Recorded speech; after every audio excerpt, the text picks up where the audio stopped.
शिवली आणि ह्याचं प्रोडक्शन करून आपण विकतो, वेगवेगळ्या एक्झिबिशनमध्ये भाग घेतो. आत्ताच बिगिनी नावाचं एक एक्झिबिशन केलं आम्ही की त्याच्यामध्ये आम्ही हे असे सगळे प्रोडक्ट्स बनवले आणि त्याचं सेल केलं. आता हे 3 पाऊच आहेत, हे वेगवेगळे 3 पाऊच आहेत, इथल्याच मुलींनी केलेलं आहे. हे बघा, हे असं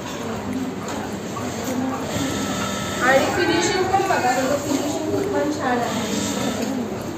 तसं फाईन काम इथं केलं जातं, बनवलं जातं आणि हे आपण बाहेर आपल्याच मुली विकतात.